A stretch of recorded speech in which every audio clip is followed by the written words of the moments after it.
Good afternoon. This is Cheryl Lentz, independent Stampin' Up! Demonstrator, talking on Tuesday at 2. I knew today was going to be a little bit of a rough day, and so I decided this morning that I needed to go into the wonderful, magical, whimsical world of the gnomes. So it was the first time playing with the Friendly Gnome set that's going to be in, hi Patty, that's going to be in the new catalog, and I had so much fun with it. So I kind of went out of the box a little bit, and so hello Denise. So I'm going to turn the camera around right away and show you the set, the dies, and then what I did. So let's get started right away, I guess. So welcome. You're coming now. You're seeing me live. You're seeing me on YouTube. Thank you so much. Our YouTube numbers are jumping like crazy. So if you have not subscribed, please do. It's so exciting to see those numbers jump up and to see all the comments. Let me know where you're watching from. That's always fun too. It's kind of misty and damp cold here today.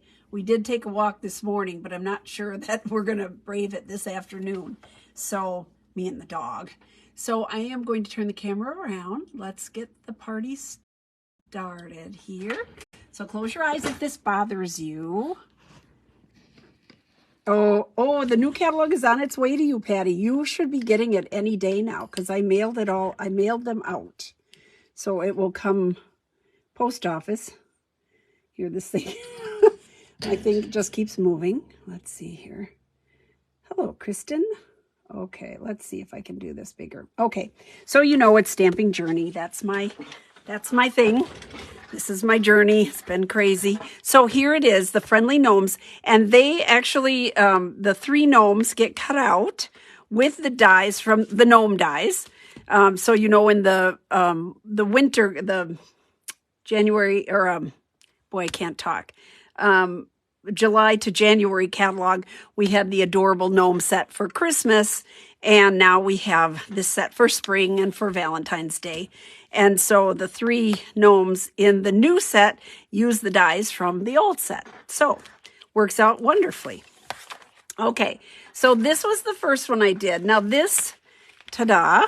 So I used this, I just thought about them being under the flowers and, you know, kind of hidden away. And then this paper is some of the new paper that you can get with Celebration. It's free with Celebration, and it is called Day at the Farm. So that's the one that goes with all the farm animals and stuff. But I thought it made a pretty good background for this one. And then this die, this daisy die or whatever, I'm not sure that that's the name. That might not be the right name, but you know, it's a flower, and that is from the Harvest Dies. So let's see here. Yeah, Harvest Dies. So the stamp has a daisy or floral thing, but this is just the die. So I cut that out, and I have my little gnomes underneath it, and then I popped up a little fussy cut verse there, and then the inside they have a cute little vine that matches the flowers that they're wearing. So this is a birthday card. I thought it was kind of cute. So it could be, you know, to a girl, to a boy, whichever we want. So, and then this was all stamped in Memento and then colored with my blends. But the next one, I had this flower thing in my head, and the other paper that you can get from Celebration is called Dainty Flowers. They have one piece that's like this. So this is like the other side of it, right? 12 by 12. And so all these are like watercolor painted. It's absolutely a beautiful paper. But I could see like the little gnomes with this. So I'll show you what I did. I did this one here. So I have my little gnomes here, and here's the mushroom. So the mushroom I had to fussy cut out, and the squirrel fussy cut out. So I have my little squirrel. Here's my little gnome guy for Valentine's. And the sign, and here's the little bird perched up there. That's That is not on the flowers. That is from the gnome set. And then there's no one better than you. I thought for a Valentine's, it's cute. Or you could write happy birthday, or you could write whatever you want in there. But I thought they kind of went neat to hide the little bird. I had the squirrel perching on the, and this one perching on the mushroom house. And this one I did, hello, Kristen. I did watercolor painting. So I know some people don't like that. I love it, love it, love it. It's one of my favorite things to do. The key to watercolor painting is that you have to use the right paper. It makes a huge difference. You have to have the right tools, right? Any job you do, you have to have the right tools.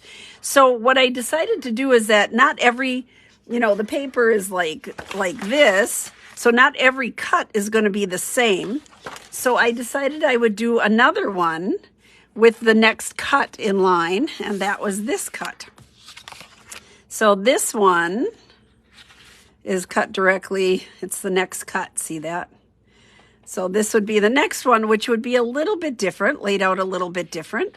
And so I thought I would do some with that one. So the key is to have, I'm going to move that off to the side, put this here for right now. The key is to use our watercolor paper, which I totally love. You can use shimmer paper too, but I like the color of the watercolor paper better with this particular thing. What I'm doing is the colors on there is Mossy Meadow. Mossy Meadow and Old Olive are the greens in here. So I use Mossy Meadow for my layer, and for my base, I use the Rich Razzleberry. You could use Rich Razzleberry, or I think it's Blushing Bride is the other. But anyhow, I thought that looked pretty with that. So I'm just using that same thing. But the key is to have watercolor paper, which I love. And then we have the water painters, right? And so they come in a pack of 3. One has a fine tip, but it's longer, like this. Okay. One is this wide tip. So if you're doing, a larger background or doing some watercoloring where you're just kind of modeling the color on there to have as a background, this wide tip is perfect for that. So I have that. And when I put it back in, I try to always go to the side like that so I don't wreck my brush here. I want to get all the brush inside. And then the one that I'm using for this one, the one that I tend to use most often, is a little teeny tiny fine tip. It's a smaller brush on here, but because my little people are so small, that's what I'm using. So on this particular one, I was just going to stamp my little gnome. So it's a photopolymer set. I am using StazOn because when you watercolor, you use StazOn. When you're using blends, you use Memento. So I did, oh, cat's getting hungry. You have to wait, kitty. Everybody's chomping at the bit to eat here again. So I'm just going to ink this up with the Memento and stamp it on here on my watercolor paper. So give it a good press. Let it sit for a minute. There we go. I have that off. And then, let's see, that's all I'm going to put on this one. I'm not going to do the mushroom on this one, I decided. But when you use a StazOn, we have a StazOn cleaner. So that's what I'm going to put on here. And I know, I don't know, some people say not to use it on the photopolymer, but I'll tell you what I'm doing. I put it on immediately after stamping it, inking it up and stamping it, and then wipe it off. That way your stamp gets cleaned off right away, and otherwise it'll stay black. But so if you clean it right away with the correct cleaner, again, this is a thing of having the right tools, and you wipe it off really good, you're all set. So that's what I do. So here I go. When I'm using my aqua painter, that's what we used to call them, so it's a water painter. They have a little area that's indented that says push. I like to push that. Let's see, I'll move it over. And make sure I have a lot of water coming out. So I always have a piece of paper towel next to me.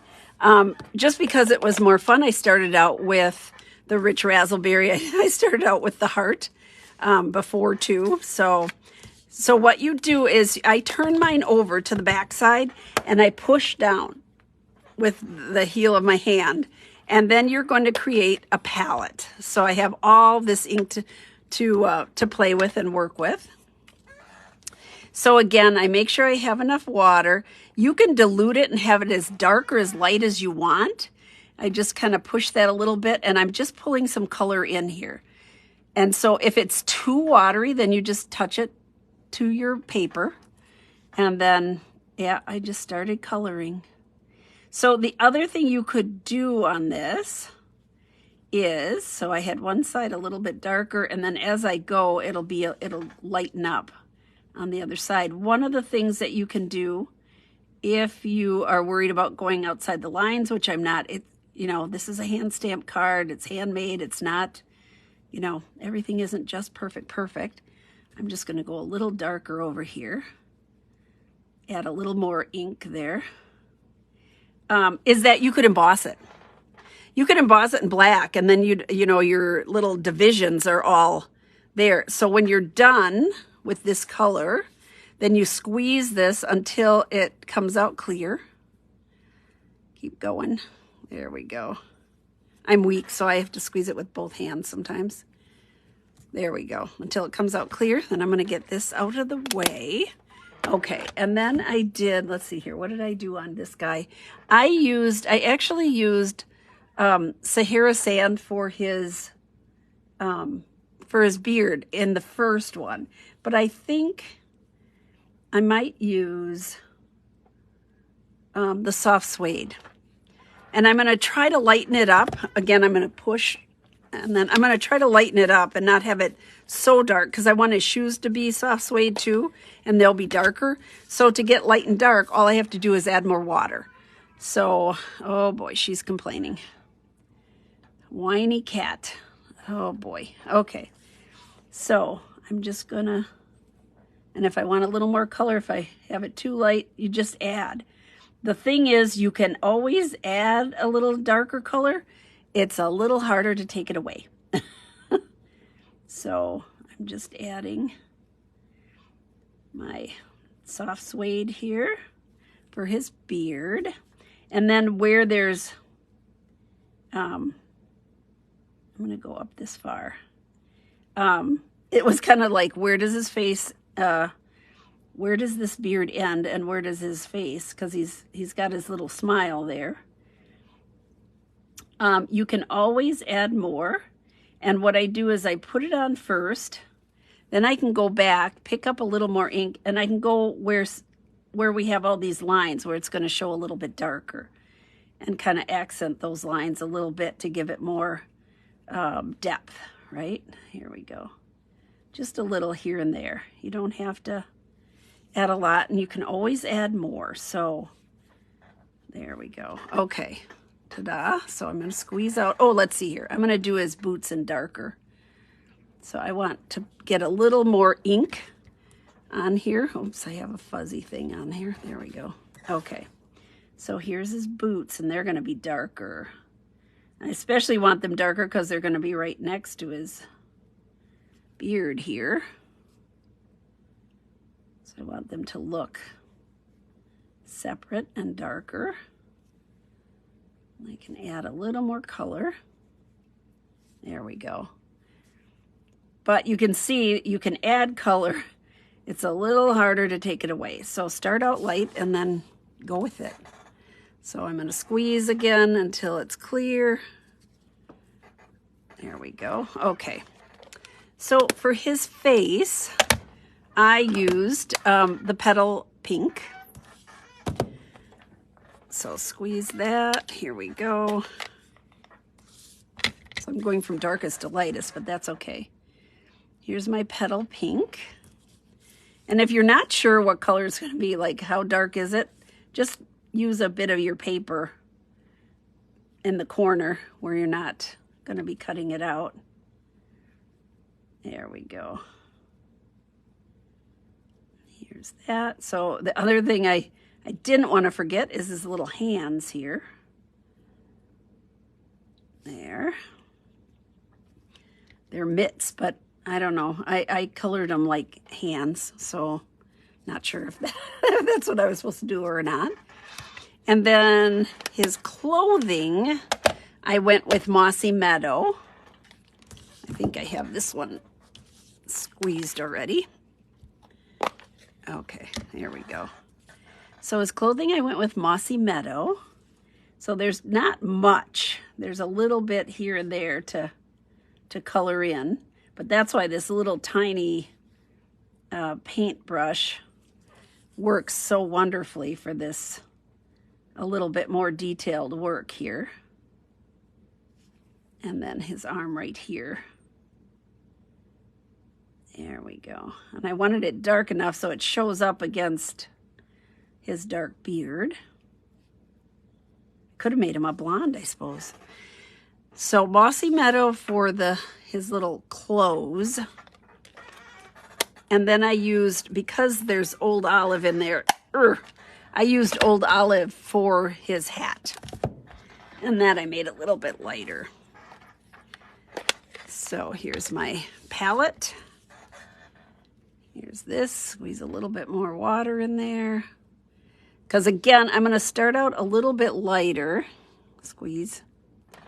I need two hands, I'm weak.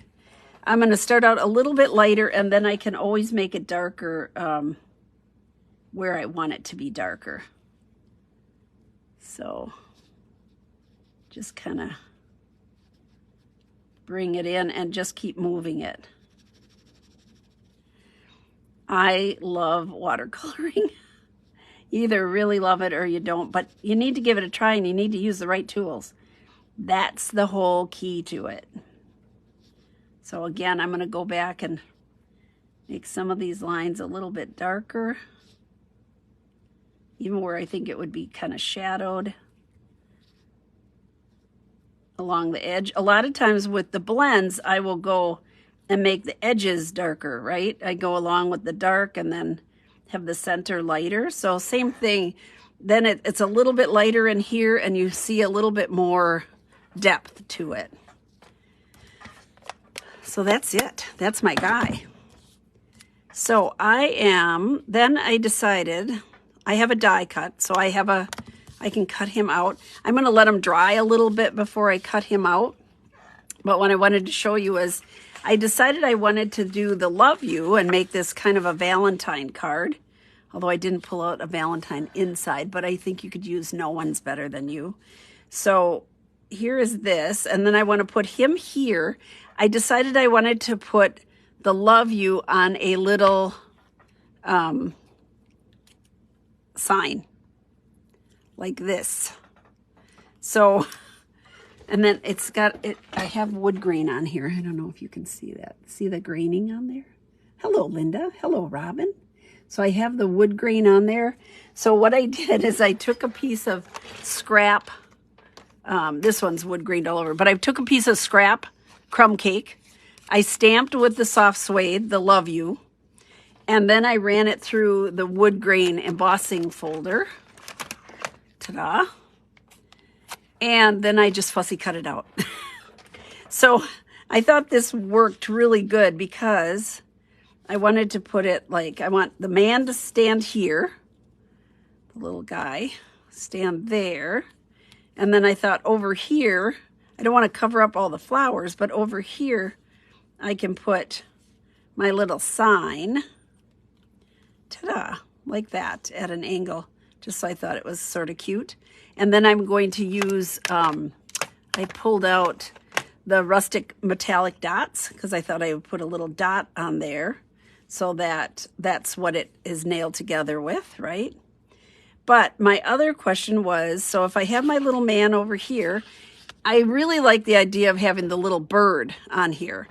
So I was trying to decide where I could perch the bird, and I could get them all in right here or on one of the flowers, but I don't know. I kind of like them hidden right over here, kind of in the middle. But with the bird, I am going to use blends instead of the aqua painter because I'm putting it directly on this DSP. So for the little bird, I'm going to use Memento. So I'm gonna ink him up. Ta-da, ta-da. And I'm gonna just kind of sneak him down right here so he's kind of standing on this flower. He's a tiny bird. He's a gnome bird. Ta-da. So then I'm going to bring out my dark daffodil. Maybe let me see how the light looks first. And then I'll do the dark for the beak. I'll see what I want to do here. But I'm just going to color him in directly on my DSP. So he's sort of hidden in the flowers. There we go. There's our cute little gnome bird. Then I'll take my darker Daffodil Delight for his beak. And a little bit on the breast here. I think I'll put a little on the wing. So just to give him a little bit of definition. So he's kind of just sneaking in there. So here is my, let me die cut this super fast. I have it right here at my fingertips instead of moving it over. Just gonna do it quickly. And, whoops, come on, there we go. I love these little guys. I think they're so cute. I needed the whimsy today. Whimsy and wonderful. I like them. Okay, so I have him cut out, and what I tend to do is that, you know, you always have a little white line around it. I like to cut I like to cut it off right by his boots. So I have a little bit less white on there. So I just cut it off a little bit. There we go. You don't have to do that. It's a personal weird thing of mine. So he'll go here and he'll be popped up, and then we'll have the little sign here that'll be popped up. And I've got my bird hidden. So he's so cute. So let me attach this. You can see when you use the blends, it goes right through. So the back side of this is very pretty. When you're cutting this, you're cutting a 5-inch cut like this. So you're going to do 5 and 5. So that's 10. So you have a 2-inch cut in the center where you'll have a nice piece that is still very usable with the green floral pattern on the back of this. There we go. There's my guy. All right, here's my dimensionals. I have to pop him up so you can see him in the flower area. Yeah, I think this paper is perfect for this, but I do think that it looks better to have the watercolor since the design is watercolor. So I'm going to put him right here. Make sure all those little flowers shine around him. This one is perfect because it's the razzleberry. And then my little, I'm just going to put a bit of glue right here. Come on. Sure, make a layer out of me. There we go. Okay. So a bit of glue right there. And I'm just going to put it at a little bit of an angle because I think it looks cute. And then we'll pop this up. I got glue on here. We'll pop it up. So I need my mini dimensionals. Here's some from a kit. Here we go. Whoops. They want to stick with me everywhere. There. And then I'm just going to cut a little piece here because I want to have the stem covered. So I'll just make some cuts down here and then pick it up. I think this set is adorable. And the best thing is, I mean, you're using it with the paper that you can get free for sale with Celebration. It works out perfectly. So both of the papers, the DSP that I use today, are some of the offerings in Celebration. Very versatile, beautiful papers. There's so much. I think there's 4 different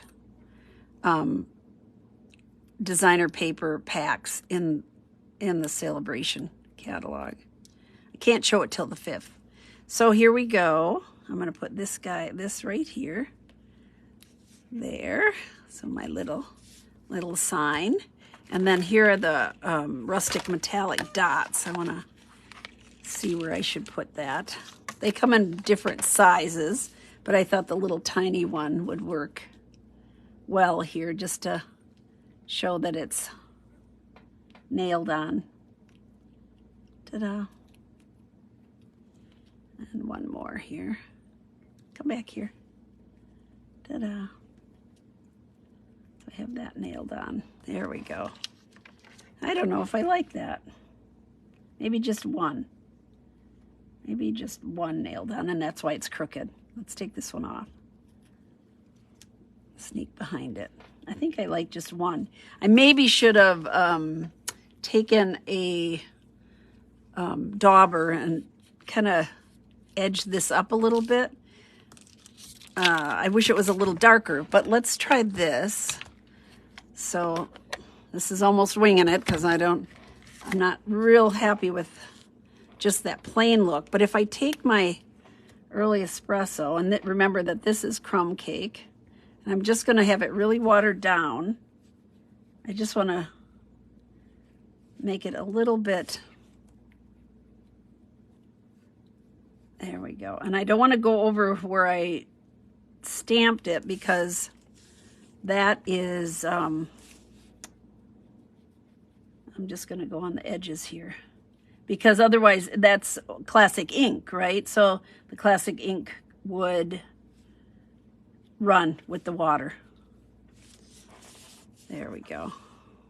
I'll just do it like that. Go around it a little bit.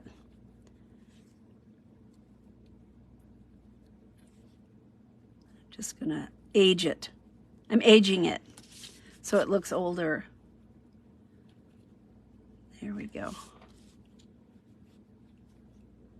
Just kind of around the edges. There. I like that better. I like that. Okay. So we do have a Valentine's set where it would say Valentine's, but sometimes I try to keep with the same set. So this guy is going to go right on top of the rich raspberry base. Come on, glue. Getting to the end of this one, I think.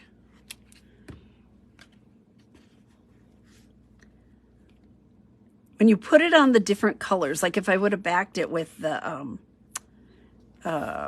Blushing Bride, which I could have done on this one, it just pops the colors, makes it just look. But I love the little bird hidden in there. I think that's kind of a fun little thing. So this is going to be my inside, and on the inside, I'm going to put "There's no one, gnome one better than you." And we'll do that. I'm going to put it in the rich raspberry because we'll call this a Valentine. We'll call this a Valentine card. Even though it doesn't say Valentine's. He's holding a heart. Could be anniversary. Could be anything. But we're going to do it like that. Ta-da. There. So pretty simple, actually. The thing to remember is which ink to use, the right tools. There we go with the right tools. So always, always, always memento when you're using the blends. And then StazOn when you're using the water painters. There we go. And watercolor paper. Key to getting it right is the watercolor paper. So much fun. All right, let's glue this inside. Come on, glue. Keep with me. I hate to throw them out until it's like completely gone. There we go. Ta-da. Okay. So welcome to the whimsical world of the Friendly Gnomes. It's a great getaway. There. Ta-da. So card 1, card 2, card 1, card 2. This is actually card 3. So here they are. So here's all my cards. I did use blends also to color in the flower there. But see, a little bit different, you know, just a little bit different, adding on some different things. And it depends on where, you know, where it's going to fall. So this will be the next piece. So if I was doing this one too, I would probably put my little person here. And you could fit the mushroom over here if you wanted. When I cut out the mushroom, I did cut all around the flowers. You could just cut that off and then pop them up on your own if you wanted to, or you could leave them off completely because you have all this nice flower background too. But play with it. I think this paper is perfect for it. So this is the dainty, this is a 12 by 12 dainty flowers. I've shown some other cards with this already, but it is quite lovely. And this particular one is really, really fun, I think. So there we go. That's what I have for you today. Let me turn the camera around here. Hello, Marlene. It's so nice that you're on watching me instead of calling me. My family likes to call me when I'm online. So thank you so much for joining me. I'll be back tomorrow for Winging It on Wednesday. And I think I might just pull up a new set and kind of play with it. I haven't done just kind of going off the top of my head. I haven't done that lately. I did a little bit last week. And so people seem to like that. It's just listening to me mumble about what I want to do and when I change things up or whatever, kind of how my brain works. It's really messed up, but then you can see what I do about going about designing. That is my whole big love of stamping, is the designing part. So so things just kind of start out one way and they could turn into something completely different. You never know, but that's the fun part of it. And it's just paper, so it doesn't matter. You can do whatever you want. So thank you very much, Susie. The card was so super cute. And yes, I laughed because I have done the same thing. So thank you so much. In fact, I did it at a convention. I stamped a card and put a card together. This is why I don't usually stamp in public. I put the card together backwards. So I had a left-handed card. It opened up opposite. Yeah, I messed up the whole thing. I don't even know how I did it. And that was in front of, at a leadership conference with, you know, all these leaders. And then here's me. Duh, what am I doing there? So, yes, things happen when you stamp. So thank you so much for joining me. Y'all have a great night. I will see you tomorrow at 2 o'clock. Bye-bye. I can't hit the button. Here we go. Let me try it again.